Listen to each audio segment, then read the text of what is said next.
अस्सलाम वालेकुम बेटा, क्या हाल है। अच्छा, पहले मैंने आपको ऊंची छलांग के कवानीन पढ़ाए हैं, आज हम पढ़ेंगे इसके फाउल्स। अच्छा, ऊंची छलांग के फाउल्स क्या हैं। फाउल्स जो हैं वो 10 इसके फाउल्स हैं। दोनों पाँव से जंप करना, ये भी फाउल है। और 1 मिनट के अंदर बारी को ज़ाया कर देना, यानी बारी को मुकम्मल ना करना। अगर एक ही ऊंचाई पर खिलाड़ी 3 दफ़ा क्रॉस बार को गिरा देता है, खिलाड़ी का क्रॉस बार के नीचे से गुजर जाना, जूतों में स्प्रिंग वगैरह का इस्तेमाल करना, जंप के दौरान क्रॉस बार को टेकों से गिरा देना, अपनी बारी पर जंप ना करना, वज़न का इस्तेमाल करना, गैर मुनासिब लिबास का इस्तेमाल, डोपिंग टेस्ट से इनकार, ये सारे के सारे इसके फाउल्स हो गए। ठीक है, आगे इसके मुख्तसर जो सवाल आते हैं, यानी ऊंची छलांग के रनवे की लंबाई कितनी होती है।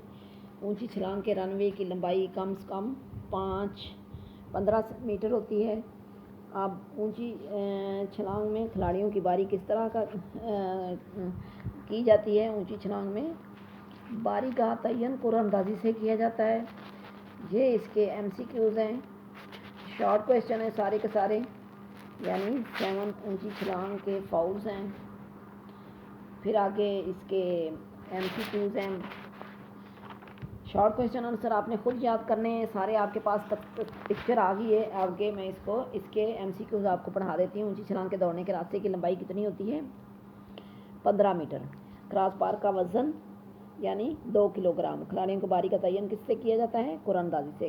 खिलाड़ियों को जंप लगाने के लिए वक्त कितना दरकार होता है, 1 मिनट। हर खिलाड़ी को बुलंदी यानी कितने अबूर करने के लिए मौके दिए जाते हैं, 3। क्रॉस बार की लंबाई कितनी होती है, 4.02 मीटर।